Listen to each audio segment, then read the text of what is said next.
dogs. You've put up with it for a long time, so have I. For years, Jack, my dog, you know, he had all sorts of troubles reading the no dog signs. I tried really hard, but he just couldn't see them. So, you know, and how on earth do you explain to a dog that, look, mate, I know you're, you know, as Aussie as I am, especially Jack, he was quarter dingo. Not you, Ernie. I'll just point that out. 7/8.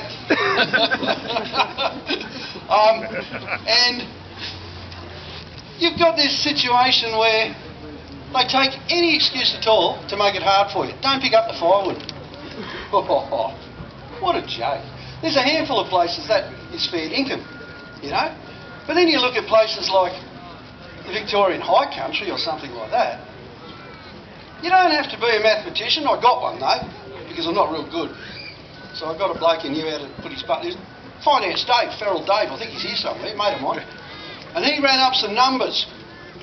He's real good on the calculator. I think he sort of runs around calculating constantly, you know.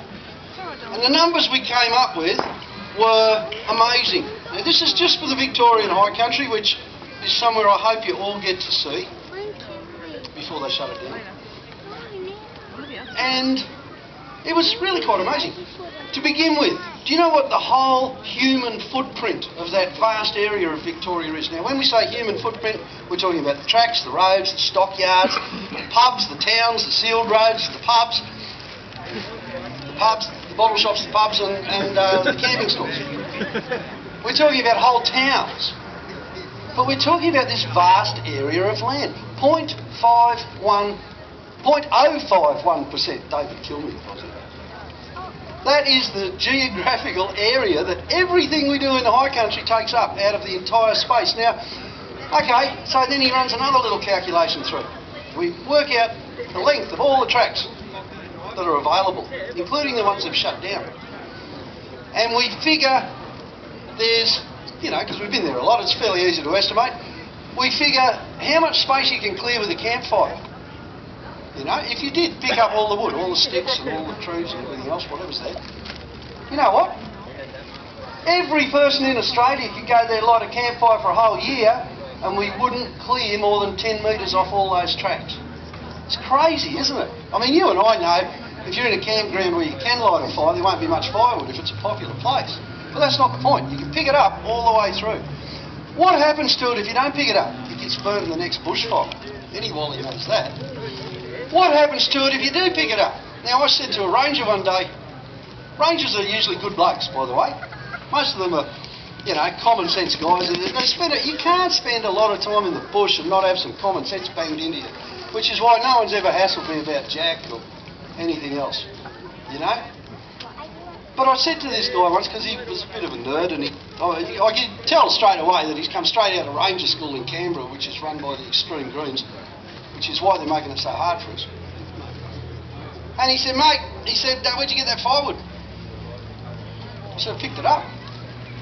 He said, oh, you're not allowed to do that. I said, why not? He said, well, it disturbs the habitat. I said, what of? And he told me, I don't know, that froggy nose, two-twatted, one-eyed Burko ant or something. And I said, fair income. I said, I've never seen one of those. He said, yeah. He said, you know, that's because you're picking up the firewood. I said, well, I never saw one when I picked the firewood up either. I said, what's the go? And he said, well, if you leave it there, you know, they can breed, blah, blah, blah. I said, yeah, what happens if you pick it up? And he said, what do you mean? And I said, mate, I've been camping all my life, and you guys have too. What happens when you pick up some firewood? What's the first thing that happens when you roll an old log? Your birds. The birds come in, don't they? You're surrounded by birds. Why? Because birds are smart. They hang out in the trees. They know there'll be insects under that log. So the birds come down and get a feed. And while they're there, they probably pick up a few seeds. Then they go and do a poop somewhere. And guess what? The whole cycle of life goes around again. Another tree grows, more habitat for the pointy-nosed, frog-twatted, whatever. And the whole circle of life just keeps on going on. We are a part of Mother Nature. We're a lucky part. You know, we've got four-wheel drives. Even you Nissan people. But at the end of the day, what National Parks is trying to do is they've dropped half of their original statute. The original statute for national parks, set up back in the 1930s, which you'll have trouble finding because it's been erased from all their websites, is national parks are set up for two reasons: to preserve great areas of the bush for the enjoyment of the Australian public. It's the second bit they're trying to wipe out. Unless you want to show up in your rental Kia and take a 200-metre walk through a bollarded track and experience about 0.00001% of all that vast area. They're so slack it's not funny. Take your rubbish out. Well, of course you take your rubbish out. Where do you put it? Most parks don't have a bin. You've got to carry it to the next garage or something like that. It's just one more, and I'm a big believer in picking up rubbish. I've almost been in fights over the years lots of times telling people to pick up rubbish or moving in and picking it up myself. You know? That's all about respect for your country, isn't it? You don't drop rubbish in Australia. You don't drop it in France or something, you know? They all do it over there. The place is filthy. But not in Australia, and especially not in the bush, because it sticks out. You drop a Coke can in the middle of the Simpson Desert, you can probably see it from the moon. So we don't drop rubbish. But why can't they supply us with somewhere to chuck those bags before they explode on the roof rack or something like that? It can't be that hard. My whole point here, folks, is that Australia is massive. I've spent my whole life travelling it, and I'm an old bloke, and fair income. I still haven't seen any. In fact, I think it grows or something, because there's always, you take an old track and there's another track and another track and, oh wow, I've never been there.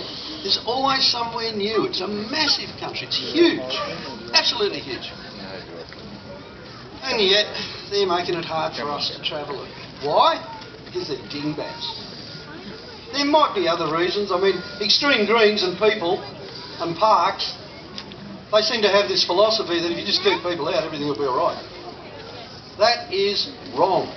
Because you know the people who are allowed to access it once they keep all us out? Have you noticed who it is?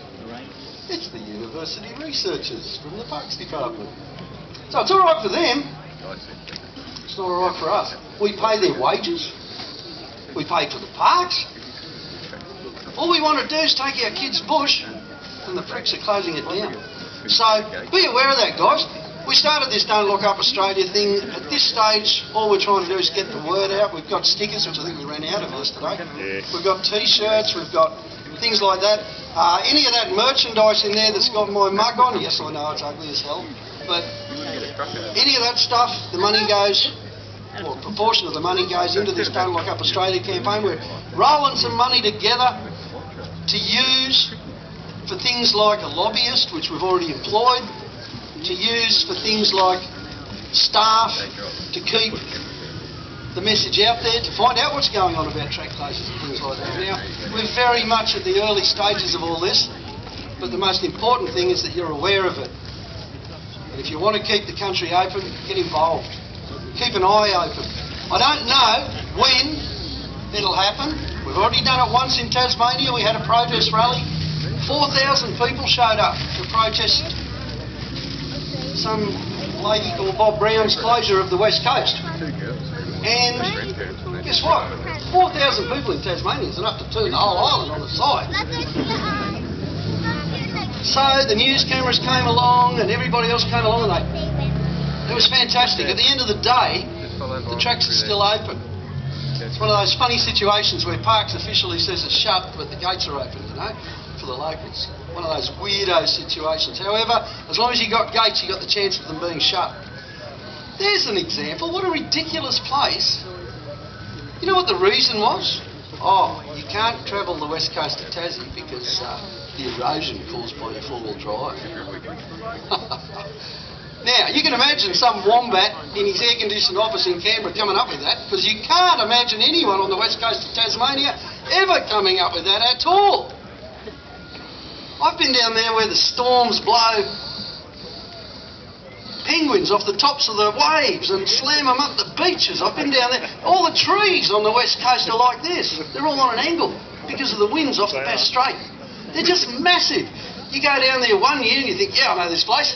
You go back there the next year, the rocks that you thought you knew were gone. They're buried. The beach is 300 metres out there. Oh, you know, Mother Nature comes through and goes, ha ha ha ha. But somehow, you're causing some damage in your four-wheel drive. The only damage you're likely to cause is the rooftop poking out from the quicksand. And then you can bet your backside that Mother Nature will take care of that too. Having pulled a few hubs off a wrecked Toyota on the west coast of Tassie with my mate Gleno from Roo Systems on one of our trips. We got 3 hubs off that thing too. We needed a whole lot of force and they were no use at all because they were that rusted out. It wasn't funny. I reckon Mother Nature would have had them back in 5 years. Fortunately, the third one was a fresh one, just been greased up. But you get the idea, don't you? Mother Nature's way too strong for these silly rules that keep people out. There's 2 types of greenies, as far as I'm concerned. There's stupid ones who want it all for themselves, who don't see any relationship between the people who pay for everything and the national parks. And then there's the people like me and probably you, who just love the bush so much we want to be out there feeling it, looking at it, camped under it. You know, pardon me. I think that was something from last night, Graham. Must have been that same prawn I had, mate, because I don't feel so good. Same prawn you ate? Jeez, what were we doing? Having a lot of fun. Look, that's Don't Lock Up Australia. Now, the sort of things, just to plant a couple of ideas. Once we started looking at all this, and it takes an awful lot just to get me away from doing what I like doing the most, which is playing with my trucks and driving in the bush and things like that. But once we started devoting a bit of time to this, I started doing a little bit of homework, and I've got some great blokes doing homework for me. National parks in America, US of A, they have a little bureaucracy called national parks. And you know what they do? They take those great big areas of the people's land and they lease them to contractors. And the contractors are like our rangers, with one big difference. They need to get their money back. So they keep the parks open so people can access them. Now, if you have an area where too many people go, they restrict the access a little bit so they don't wear the place out. But most parks in Australia are so huge, that's not even an issue. They open some of the parks for hunting at the right time of year. They open portions of their parks for trail bike riding. They open parks for dune buggies. They open parks for four-wheel drives. When it starts to look a little bit hazy or something, they shift it over here, there or somewhere else. They put in good facilities, you know, not your national parks pit toilet that nobody shows up for 2 weeks to clean. No. They have, you know, shower blocks and things like that. Now, we don't necessarily need all that stuff, but isn't it nice to know that the money you spend at the gate actually goes back to making you welcome in that land? And do you know what the end result of all that is? National parks in the US makes money. Nobody can tell me, and I've had all the guys on it, even Finance Dave, how much national parks in Australia costs us, because they hide it so well. But I can bet you it's an absolute gazillion. They're employing so many people just in their office structure. We could do something for the economy, help us taxpayers out, and open the whole country up just by following that basic plan. It's crazy, isn't it?